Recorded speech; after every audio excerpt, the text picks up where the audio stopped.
আগামী chairmanship of BIMSTEC থাইল্যান্ডের প্রধানমন্ত্রীর হাত থেকে অর্পিত হবে আমাদের মাননীয় প্রধান উপদেষ্টার হাতে, এবং বিমস্টেকের পরিচালনার একটা প্রধান ভূমিকা এই সময় থেকে বাংলাদেশ পালন করে আসবে।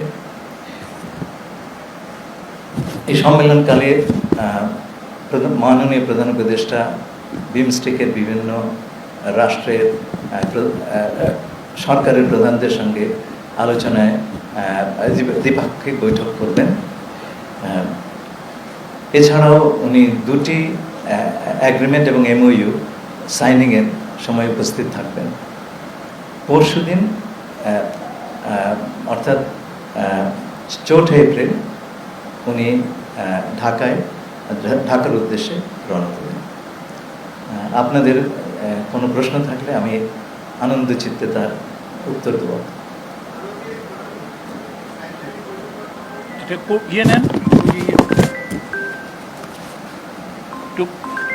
আপনার পরিচয়টা দিবেন, আবার বলেন। আমি প্রথম আলোতে কাজ করি। আমি জানতে চাচ্ছি ভারতের প্রধানমন্ত্রী নরেন্দ্র মোদীর সঙ্গে কি ওনার কোনো সাইড বৈঠক হওয়ার কথা আছে?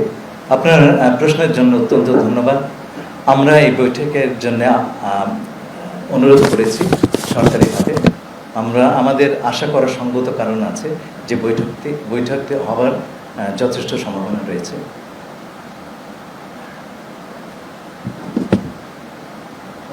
আমি কাজ করি।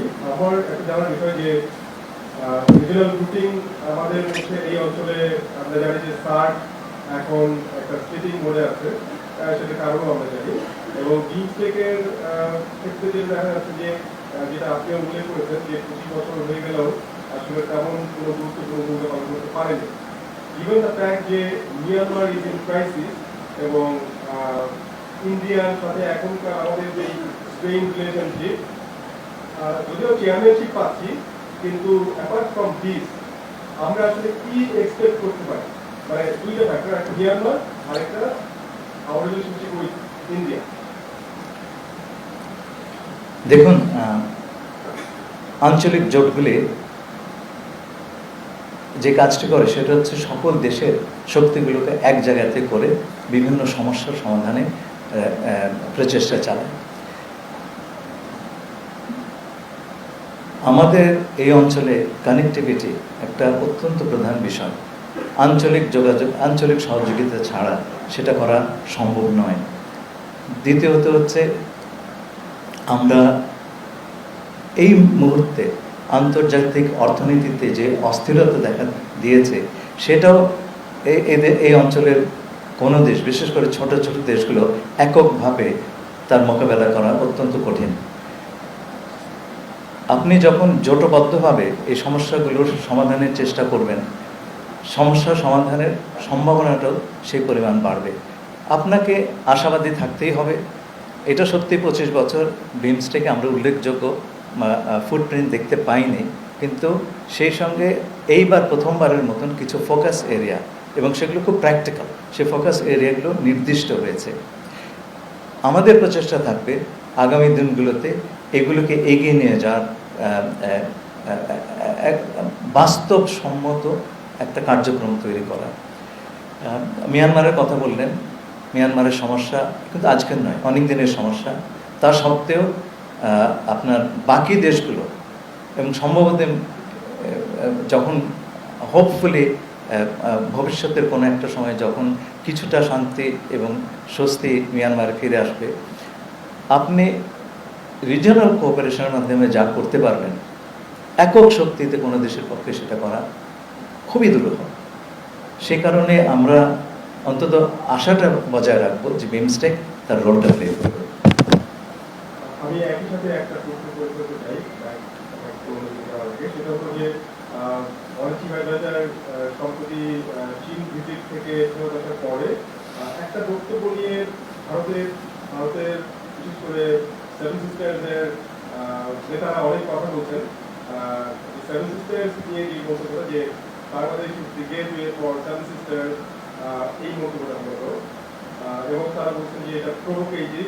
তারা বলছে যে চিটাগাং হিল ট্যাক্সের আদিবাসীদেরকে হেল্প করার জন্য যাতে হিল ট্যাক্সকে ইন্ডিয়াতে নিয়ে নিতে পারে এরকম কথাবার্তা আসছে। তো এই বিষয়ে বাংলাদেশ গভর্নমেন্টের বক্তব্য আছে কিনা আমি আমার প্রতিক্রিয়াটা আপনাকে জানিয়ে দিচ্ছি। এই কথাটি মাননীয় প্রধান উপদেষ্টাই প্রথমবার বলেননি, উনি 2012 সালে একই ধরনের কথা বলেছিলেন। এর চাইতে একটু এগিয়ে গিয়ে 2023 সালে জাপানের প্রধানমন্ত্রী দিল্লিতে দাঁড়িয়ে প্রধানমন্ত্রী কিশিদা বলেছিলেন যে নর্থ ওয়েস্ট ইন্ডিয়া এবং বাংলাদেশ একটা ভ্যালু চেইনে আবদ্ধ করার, এবং উনি এই প্রসঙ্গে সিঙ্গল ইকোনমিক জোনের কথা বলেছিলেন। আচ্ছা, যেটা বিগ বি ইনিশিয়েটিভ বলে গণ্য করা হয়। দেখুন, আগেই বলেছি কানেক্টিভিটি এই অঞ্চলের সম্ভাবনার দুয়ারটা খুলে দিবে, বিশেষ করে যাদের জন্য সমুদ্রে অ্যাক্সেস পাওয়াটা খুব কঠিন। আমরা কিন্তু কানেক্টিভিটি জোর করে চাপিয়ে দেব না, দেওয়ার অবস্থা আমাদের নাই। কেউ যদি নেন খুব ভালো, আর না নিলে কী করবো আমরা? আমার কিছু করার নেই। অত্যন্ত সদুদ্দেশ্য প্রণোদিত কথাই তিনি বলেছেন। এইটা হচ্ছে, এখন যদি এর ব্যাখ্যা অন্যরকম দেওয়া হয়, আমরা তো সেই ব্যাখ্যা ঠেকাতে পারছি না। আমরা শুধু এটুকু বলতে পারবো যে আমরা কানেক্টিভিটি সকলের ইকুইটেবল বেনিফিটের জন্য আমরা দিতে আগ্রহী আছি। কেউ নেবেন তো ভালো, না নিলে নেবেন না। আমি বলবো আগে রিপোর্টার চ্যানেল 24 আপনি কিছুক্ষণ আগে বলেন যে প্রধান উপদেষ্টার সাথে নরেন্দ্র মোদীর বৈঠক করার সম্ভাবনা রয়েছে। পররাষ্ট্র সচিব ব্যাংককে বলেছেন যে মিটিংটি হবে। তো যদি মিটিংটি হয় তাহলে সেখানে এজেন্ডা কি অথবা কোন জিনিসটা ফোকাস সামনে আনা হবে বাংলাদেশের পক্ষে? আমার জানা মতো আমাদের ফরেন সেক্রেটারি বলেছেন মিটিংয়ের সম্ভাবনা আছে, মিটিংটা হবে তিনি। অন্তত আমার জানা মতে সেরকম কিছু বলেন নাই। I have seen the press on this. সে কারণে আমি বলছি যে আমাদের আশাবাদী হওয়ার কারণ আছে যে মিটিংটা হতে পারে। যতক্ষণ না পর্যন্ত হচ্ছে এই বিষয়ে আমরা আগ বাড়িয়ে কিছু মন্তব্য করব না। ধন্যবাদ। আমি সমকালে কাজ করি। আপনি যেটা বলছিলেন যে মিটিংটি হওয়ার সম্ভাবনা আছে, কিন্তু মানে সেই প্রেক্ষাপট যে তৈরি হয়েছে সেইটা সম্পর্কে একটু ডিটেলস বলবেন যে কীভাবে সেটা বা দেখা গেল যে কেন সম্ভাবনা বেশি, কেন আমি সেটা একটু দেখুন, আমাদের মাননীয় প্রধান উপদেষ্টা একটু আগে বললাম বিমস্টেকের পরবর্তী প্রধান চেয়ারম্যান। আমরা আশা করছি যে অন্যান্য সকল সদস্য রাষ্ট্রের শীর্ষ প্রতিনিধি এই সুযোগে তার সঙ্গে বিমস্টেকের আগামী দিনের কাজকর্ম নিয়ে আলোচনা করবেন। এটা হয় কিন্তু স্বাভাবিক। সেই কারণে আমরা ভাবছি যে এই সাক্ষাৎটা হওয়ার সম্ভাবনা অনেকটুকুই আছে।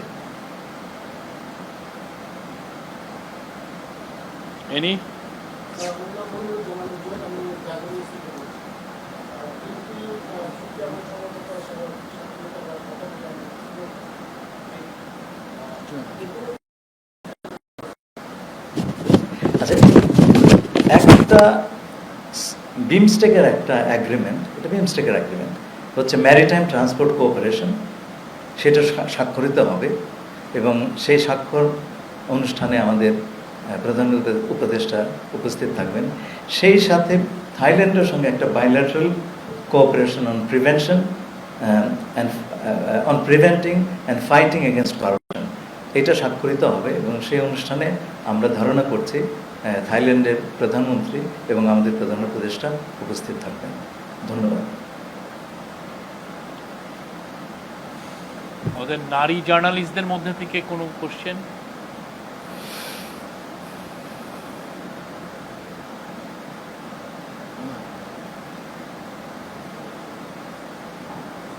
আমি আরেকটু সুযোগ নেই।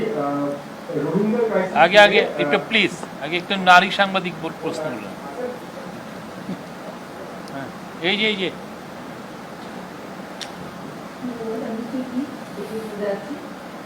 বারবারই আমরা বলছিলাম যে ভারতের সাথে যে সম্পর্ক নিয়ে আমাদের বিভিন্ন রকমের কথা হয়, আমরা বারবারই বলছি ভারতের সাথে আমরা ন্যায্যতা সমতা ভিত্তিক সম্পর্ক সে পক্ষ থেকে আমরা এটা পাচ্ছি, বিশেষ করে চীনের সফরের পরে তাদের সাথে আমাদের সম্পর্কের কোনো রকমের কোনো মানে বিভ্রান্ত হয়েছে কিনা সেই সম্ভাবনা দেখছেন কিনা, আর সামনের যে বৈঠকের সম্ভাবনা দেখছেন সেটাতেও কোনো রকমের কোনো নতুন চিন্তাভাবনা আছে কিনা, যে আমরা কিছু প্রসঙ্গ আনতে পারি সেটা কিনা ফেরানো, তারপরে হচ্ছে তাদের সাথে আমাদের সম্পর্কের ভিত্তি অপপ্রচার নিয়ে কথাবার্তা, এসব সূচি আপনাদের আছে কিনা?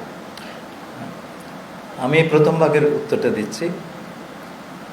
প্রধান উপদেষ্টা চীন সফর করছেন কিংবা ভারতের প্রধানমন্ত্রী নরেন্দ্র মোদীর সাথে তার বৈঠকের সম্ভাবনা আছে, এগুলো কিন্তু জিরো সাম গেম নয় যে এক জায়গাতে গেলে অন্য জায়গাতে আমাদের সম্পর্ক নষ্ট হবে।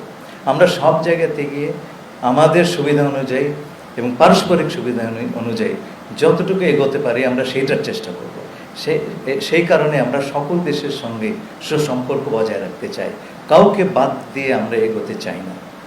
ধন্যবাদ।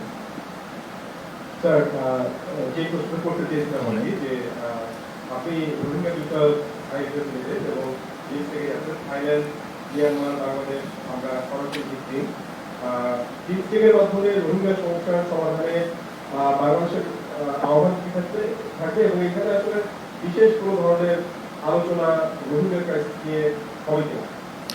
পরিবহন রোহিঙ্গা বিষয় বা এই ধরনের রাজনৈতিক বিষয় আসলে বিমস্টেকের চার্টারে নেই, সুতরাং এগুলো আলাপ করবার পরিসরটা আমরা পাবো না। তাই বলে যে আমরা এই প্রসঙ্গে একেবারেই চুপচাপ থাকবো তা নয়, আমরা চেষ্টা করব যারা বিভিন্ন পক্ষ আছেন তাদের সঙ্গে আলাপ করতে। আমি ইতিমধ্যে সকল পক্ষের সঙ্গে আমার যোগাযোগ রেখেছি। আমি অনেক কিছু এত স্পর্শকাতর, এগুলো হচ্ছে অনেকটা এগশেলের উপর হেঁটে যাওয়ার মতন। সেই কারণে সবসময় আপনাদেরকে সবটা বলতে পারি না, সেজন্য আমি ক্ষমাপ্রার্থী।